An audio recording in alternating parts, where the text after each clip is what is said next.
why do you support Donald Trump? Oh, well, like the last guest, I'm Christian. I'm anti-abortion, pro-peace, pro-business, but my main reason is anti-abortion. Okay. I guess, do you believe in separation of church and state? I'm okay with separation of church and state. I think maybe if we were going back, I had to design the system.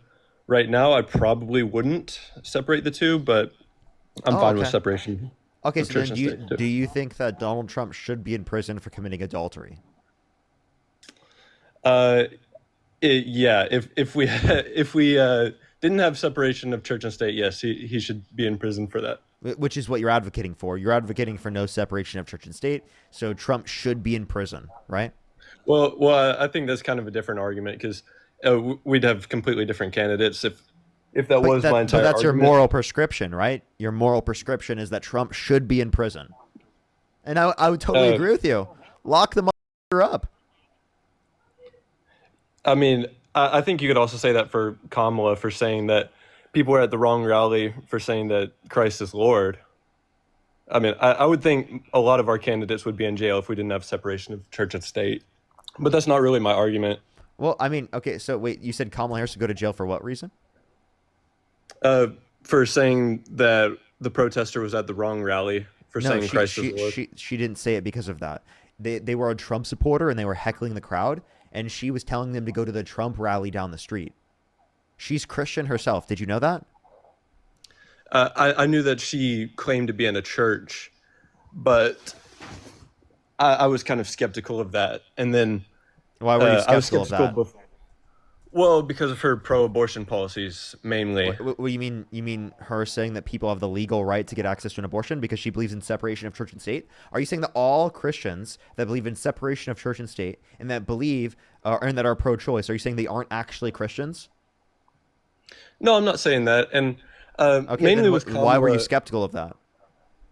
well, she never refuted being for third trimester abortions. She wanted Roe versus Wade, which leaves that up to the states, which is the same position as Trump after viability. So Okay, Trump's okay, position is no that makes different. I'm sense. confused what your point is.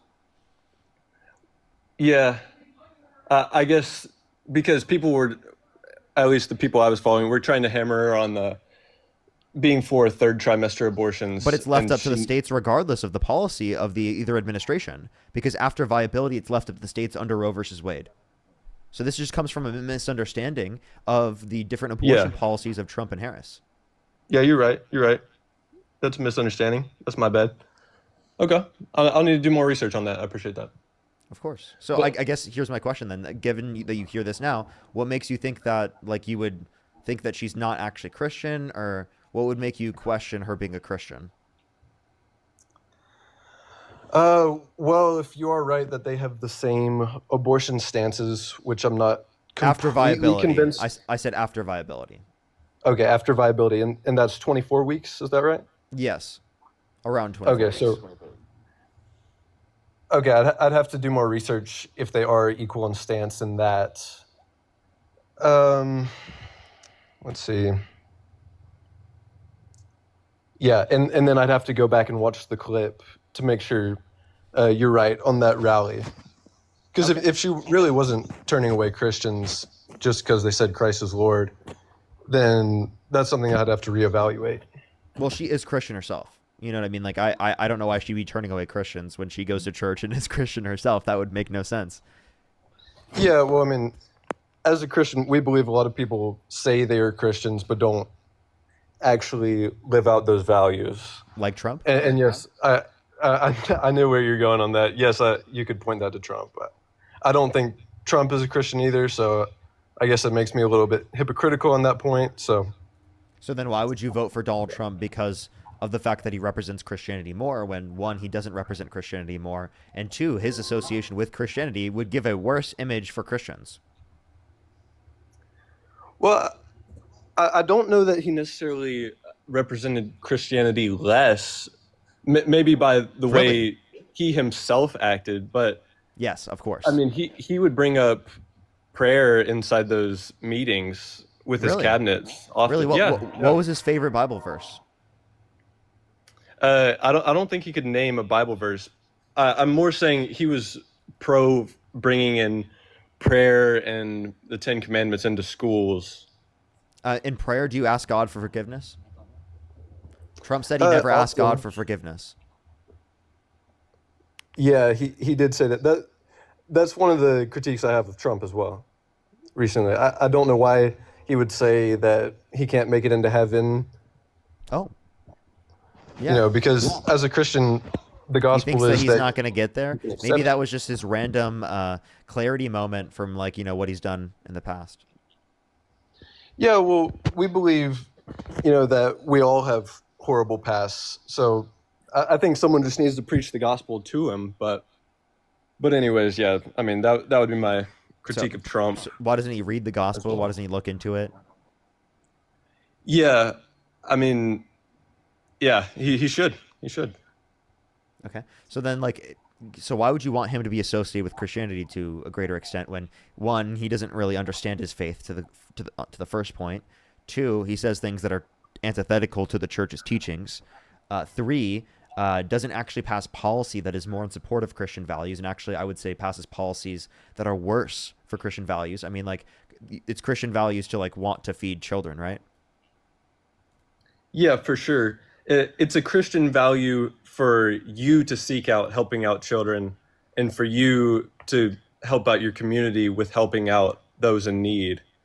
The problem arises from the policies where you force others to give up their wealth on that. And even in the churches, no one forces you to give up tithes. It's all supposed to be optional. So that's There where are, most people get I their mean, there concerns. are literally heavy social stigmas to not. Yeah, there are heavy social stigmas to not, but you don't get thrown in jail like you do for not upholding the law. Sure, in terms of taxes. Now, so you think that there should be no taxation? I mean, that's a whole separate view of mine. That's interesting that you brought it up. I guess I don't. You don't believe in any taxation. So I have a question, right? If you could tax Jeff Bezos 1% of his net worth and get rid of homelessness in this country, would you do it? Of course, of course. I mean, I think that But isn't wouldn't that a actually. violation to your standard though? Because you said that you would engage in a tax, and you said that you disagree with all taxes, and that's stealing, right? Well, okay. My full stance is that if we went to the gold standard, I'd be fine with taxing, because that is one form of taxing. But where currently we sit, we have inflation from the excess printing of money, and then taxing on top of that. And I think that's just an overcomplication of it. Well, I'm sorry, the gold standard isn't preferable. It can create conditions for more inflation as well, depending on the context of the scenario. Also, True, like true. I don't think we get any extra utility from a gold standard. Now you can say that there's been bad policy in terms of increase of money supply, but I mean I don't think that that is as bad as what people say it is. Yeah, and you might be right to that. That's just kind of my nutshell stance right now. Is that if you were on the gold standard, I'm fine with taxing people up Okay, to a but certain it's amount. still stealing under your view, right? I don't know that it would be stealing. Okay, so it's My not. So point. taxation is not stealing. So then, going back, if you're specifically talking about the children getting access to free school lunch and breakfast, right? Then that would be preferable for people to get access to this. Plus, Trump signs off on more debt-related spending. So if you want to reduce the amount people are taxed, right, then you wouldn't support Trump because he actually imposes a greater level of debt and greater taxation for income earners under $400,000 a year. Yeah, yeah. I guess we've just seen some policies in the past, and that's why voters are afraid because they've seen lawmakers kind of give an inch and then take a mile. You know what I'm saying? Like when it comes to control in other countries, they first come for the bigger, and then the medium weapons, and then eventually they just take all of the weapons. Well, you But just I know we're randomly not talk talking about about taking weapons. weapons. I'm I'm just giving an confused. analogy for the taxation. Wait, I'm sorry. So again, in terms of taxation, so are you saying you're against taxation as a whole? Because really, both sides are advocating for taxation. It's just where the tax burden is placed on. Do you want the tax burden to be placed on the middle class, or do you want the tax burden to be placed on the rich? I would prefer it to be placed on the rich and not the working class. I would prefer there to be benefits for the working class. Both sides are advocating for taxation. There's not a single side you can support in the context of modern day politics that is advocating for no taxation. So it's actually just where the taxes are being placed that's relevant in the context of the election. Yeah, and I understand that. And in a perfect world, yes, if you could have all your billionaires stay here and have the tax burden placed on them, that would be fine. It just doesn't, and I'd be fine with that, is what I'm saying. I don't think that really works in the standards we have now, the scenarios we have now, because the billionaires can either get the tax loopholes or they just leave the country and they go to Dubai or wherever where there's a zero or lower percent tax rate. And I think it just ends up taking away business from America. The percent of people leaving is not very high. Secondly, like they wouldn't get access to our markets then to Yeah, the same true. degree, right? So True. then why would they leave? Why would they leave to go to a different market when our market is so huge? Then if they leave, then someone else would take their position and profit from that standpoint. So like I don't know what's the specific point. How are they benefiting our society? Someone else can fulfill their standpoint. They're replaceable. Who cares? If they decided to go leave because they want a tax haven, well then they can leave our markets and they won't make as much. Go ahead. Yes, yes. And I do understand that point. I think we do have some big innovators in the US that if you increase the tax burden on them too heavily, like say with NVIDIA, The tax Tesla, burden on them SpaceX. historically has been higher. Well, yeah, And and wait, didn't we have more countries in our country when the tax rates were higher then? Since trickle down um, economics has been implemented, we have seen uh, jobs leave this country. so you're saying when we've lowered the tax burden on the billionaires, We've seen that's what you're wages saying? stop increasing with productivity when prior they did, right? And we've also seen jobs, right, not exist in the country, like in terms of manufacturing, to the same degree. Can you explain why that would happen? Can you be in terms of manufacturing? I'm just saying that those things are correlated with each other, meaning that it is the case that when it is the case that we had a reduction in the level of taxes, we didn't see businesses stay around. We saw them left leave still. So even with the lower tax Interesting. rates, what's going to tell you that they're going to stay to a greater extent? Yeah, I guess the issue is just more if you hit a certain tax rate, they would leave. Sure, but like we're nowhere near that tax rate. Yeah, that's kind of what I was getting at earlier, though, with the, you know, take an inch, take a mile policies, is once you start increasing it a little bit to take their money and use it to fund other policies, then you'll keep increasing that in the future. Okay, well the reality is that's applicable to both parties then, because both parties are advocating for taxation. It's just where the taxes are placed. Kamala Harris's tax policy decreases taxes for income earners under $400,000 a year and increases taxes slightly for income earners on their income over $400,000 a year. Donald Trump's tax plan, as compared to Kamala Harris's tax plan, will increase taxes for income earners under $400,000 a year, and for income earners over $400,000 a year, will give them a tax break. That's the comparative policy. So if you want to talk about the imposition of taxes, well, I would rather the taxes be placed on rich individuals in this country that are thinking about buying their third yacht rather than placing it upon working families that are trying to feed their children and trying to pay for the health care that they desperately need. Yeah, I mean, when you say it like that, of course I would agree. I Okay, just well, that's think, the difference. That's the difference in politics. You can say you disagree with taxes, that's fine, but where are the taxes being placed? Because both sides support taxes. You can't get this inevitable utopia that you're hoping and dreaming for, right? That's not reality. yeah, That's not realistic. Okay, what is the realistic vote that you can make in this election? Well, it's voting for the candidate that's imposing a greater level of taxation on billionaires and millionaires, but less taxes on working class people rather than higher taxes for working class people for tax breaks for millionaires and billionaires. yeah, yeah. I definitely see your point on that for sure. So you are saying though that if you just slightly increase the tax rate, you won't have any huge mass exodus of billionaires and the corporations. No. Okay. That's okay. Well, that makes sense. They're gonna leave their families. Well, I mean, I wouldn't put it past a lot of them. I mean, what if it became unbearable for Elon Musk to run his companies Really? here? Unbearable, huh? Really? You're Well, worried I about mean, wait, okay, why are we okay, worried about whether or not it's unbearable for Elon Musk when it's currently unbearable I'll for a explain huge why. portion of the American population that can't afford their health care, that can't afford their child care, that can't afford to go to college to the same degree, right? That specifically can't afford so many different things within our economy. Why are we worried about it being bearable for billionaires to the extent of hundreds of billions of dollars, but we're Okay, not I can worried explain. about whether or not it's bearable for our working people of this country? Well, I Seriously, think like, where are our priorities?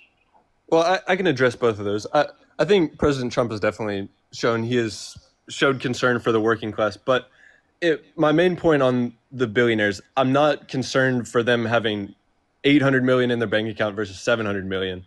I'm concerned about the innovation they're bringing, mainly the top 10 billionaires in the US leaving, because it would be more optimal for their companies to operate in China, for instance, rather than the US. What innovation are we getting from Elon Musk being the CEO rather than someone else? Well, I mean, I think he has spent several weeks in his office sleeping there, working 14-hour days, As he's and posting stuff all day on Twitter? What are you talking about? He's posting stuff all day on Twitter. And he's also not taking care of his kids? he pays for people to help take care of his kids, and So I he don't. doesn't take care of his children. He pays for people to take care of his children for him so that he can just sit and work all day? Wow, he sounds like a father. Well, Wait, I mean that. he has hundreds of billions of dollars. He could decide to specifically retire whenever he wants to, right? And he decides to work to such a degree that he can't even spend time with his children at all during the day, and he has to pay for other people to do so. Like, not at all during the Well, day. I get working a lot. That makes sense to me, especially if you need to provide for your family. But to the degree of wealth that he has, at some point, you stop to take care of your children when you have especially so many children like Elon Musk. How many children does yeah, Elon Musk have? Like, holy if you're going to nine have that maybe, many children, eight or shouldn't you nine. take care of them if you have hundreds of billions of dollars to like take away from like literally working so much? 14 hours a day rather than like literally taking care of his children? Yeah, He well, I doesn't mean, have to work 14. the official standpoint is that he wants to increase the population because of the population collapse with the birth rate. He wants to get people to Mars. He wants to have autonomous cars on Mars that can self-charge He through says all of these solar. things, but do all of his projections actually match up? No, historically his Of course projections have not. Of been course not. Yeah, his projections have been overly actually optimistic. horrible. Horrible. They've been atrocious. I'm And I'll sorry. give you He's that a for Here's sure. what it is. He's a businessman. He's going to sell you he's going to go to the moon and he's going to Yeah, steal it like he's Gru. That's what he's I going to do sell you. understand that. Okay? He's going I to sell you do. the world so that he can make money, so that he can get more attraction towards his business, and so that he can inevitably increase expectations for his companies so that they make more money based upon those said expectations. Yeah, I definitely understand that. I do think you still have to give him credit for the innovation he's brought, though. I mean, SpaceX has put up more Wait, you have satellites echo. than. Wait, never mind, you don't anymore. Oh, is he Hey, gone? okay, so I'm sorry, innovation. Like, I'm sorry. What innovation exists that wouldn't? Wait, I'm sorry. Is he the one doing it? Is he the engineer? If there was a different CEO at the head of Tesla, do you think this wouldn't have happened? Or the head of SpaceX, do you think this wouldn't have happened? From the very conception of these companies, yeah, I don't think it would have happened. Okay, Okay. okay. So then, and also like, what are we doing with SpaceX that's so unique? Well, it's just the eventual goal of eventually putting people on Mars, and then. What do we get out of that? People can't. People are not able to live paycheck to paycheck. They're living paycheck to paycheck right now. They aren't able to live. They aren't able to afford their health care, their housing. What the is going to Mars to the average person? Okay, for the average person, nothing. Of course, it'd be Nothing. nothing. Absolutely nothing. So why the does this matter? On the grand scheme of things, why are we Well, putting more into innovating about going to Mars rather than feeding our population that's starving? Rather than providing health care for the needy? Rather than ensuring that people have housing and child care, right, for their children? yeah, I mean, I don't think they're mutually exclusive. I think that's just one aspect of what Elon has done. I think he's innovated Tesla and has definitely driven up the rise of electric cars, What type of which, innovation would we get if we invested in the needs of our entire population? Because when our entire population is doing well, they can demand goods and services that will then spark innovation. Innovation will be driven by the consumer base. Innovation is not just driven by the supply side. I would argue that the demand side is almost more important for innovation than the supply side.